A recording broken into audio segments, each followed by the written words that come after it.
Do you think then, like, actually a conversation someone needs to have is, I want a pay rise today, but this is a 6-month process before especially if they've not got these clear objectives, they don't have the clear deliverables, they don't have these regular one-to-ones that are structured that say, you know, this is what you need to achieve. In sales, we always used to do that. If I can, will you? So like, if I can give you this, will you buy?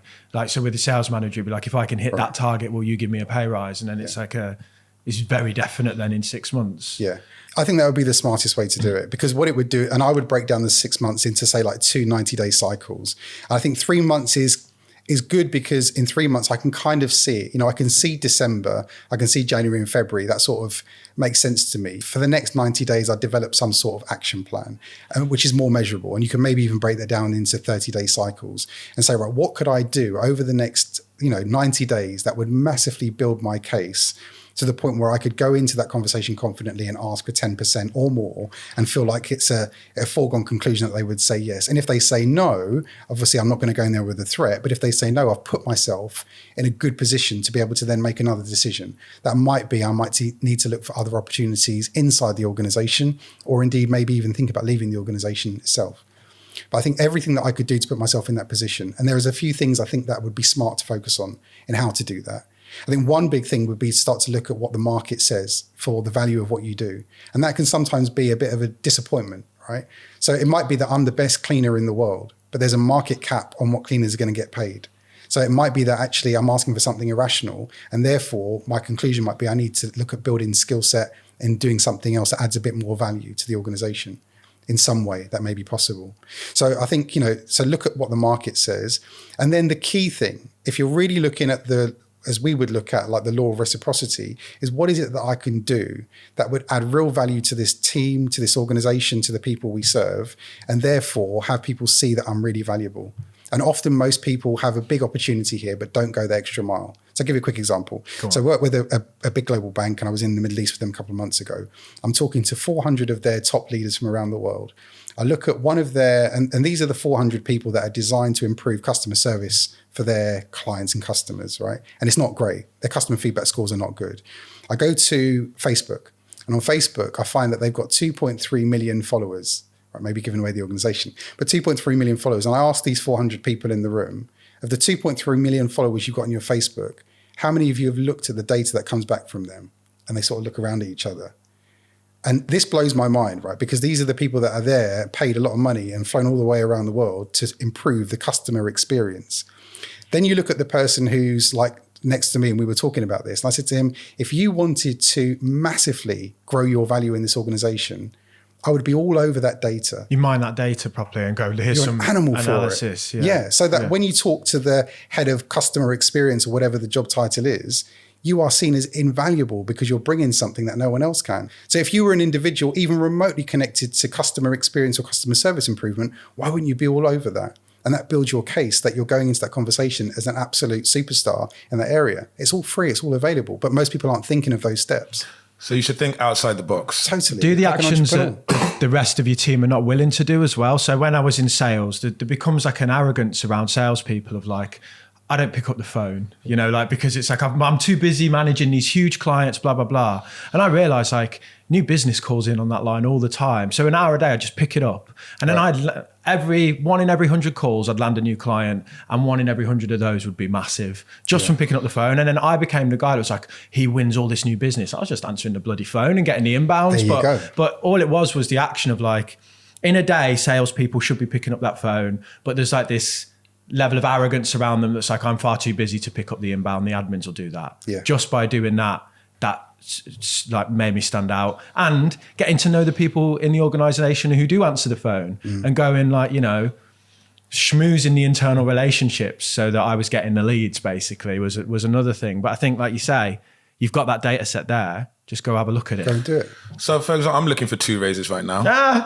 Here we go. Two. One with the podcast, trying to get paid like Damo, and one with... He's never getting paid like Damo. I'm never getting paid. I need a lot more experience to get paid like Damo. I want to get a bit closer to Damo, hopefully. And then one with my job in venture capital. I'm head of sales. I run a sales team. You get pay rises every week at that place. I need more. If I'm looking outside the box, could I potentially, for the podcast, be like, hey, everyone, everyone listening, can you please spam in the comments Tamain deserves a raise? Or like, can I interact with the, how would you think? Like, can we give some context to that though? The reason I get paid more is because I have a YouTube channel and that generated the audience for the podcast, right? So I bought that with me. So Tamain is like a good friend of mine, equal standing. We sit here as co-hosts. I don't think I'm deliver better than him in that sense. But the reason is because I do work outside of it and I have that reach. So that was the value that you would say maybe as a boss there going, he bought. And he's got a lot more financial experience. Mine's more like crypto and commodities. But Tamain is at a point now where if he wasn't here, there would be something missing, you know. So people really like him. Yeah. You know. I hope so. Will is sweating in the back. Producer's sweating. In public. Yeah. Just do it on public now and then. Yeah, if he doesn't get a pay rise, but yeah. So can you understand why initially? But yeah, how would you approach that? Well, things change because kind of in a way, the worst thing you want is for you to become a competitor, right? Yeah. So, you know, what you don't want is you don't want to split the podcast up. It changes the dynamic. And plus now you've got, and we've seen this in so many situations and it happens in companies all the time. You know, often people can leave and then they just set up in direct competition and that makes things difficult for everyone. So, you know, or if you're of the mindset, grow the pie because the pie is big enough, then everyone wins.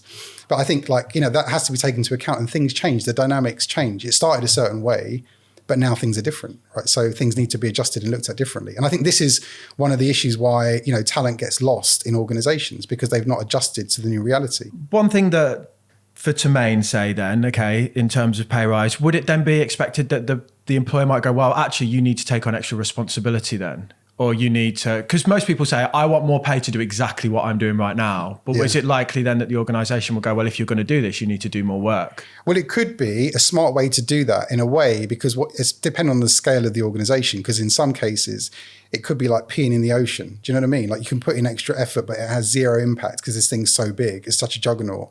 Whereas in smaller organizations, it would be a clever idea to leverage the entrepreneurialism.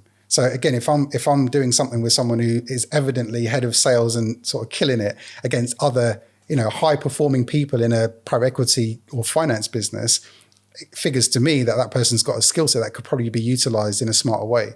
So how could we create an avenue for that entrepreneurialism to benefit the organization and then they share in the upside of that? And that changes the dynamic a little bit. So as someone asking for the raise, would you say I could add extra value by doing this? Or would you want the company to suggest No, that? it has It's better to come from you, and say, I can do this, I deserve a raise because I've done this, I can do this. And then, and you probably try that a couple of times, right?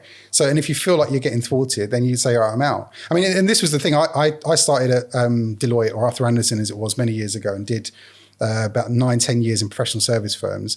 And I got to the point where, and I loved working for the companies I worked for, but I got to the point where I thought I'd need to get out and grow my own operation. You know, I just wanted to do that.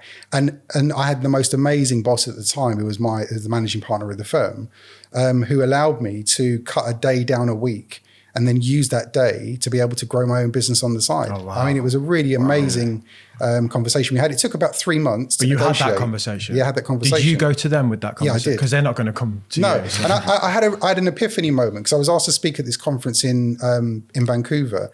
And it's like I was doing my day job for like 9 years. And I think I was doing a good job of my day job. And then at the end of the conference, maybe it was being an English guy in Canada, I don't know, but I had this like line of people, they queued up to ask me questions. And you start to feel like a preacher. I was getting people out of wheelchairs. The power of Christ compels you.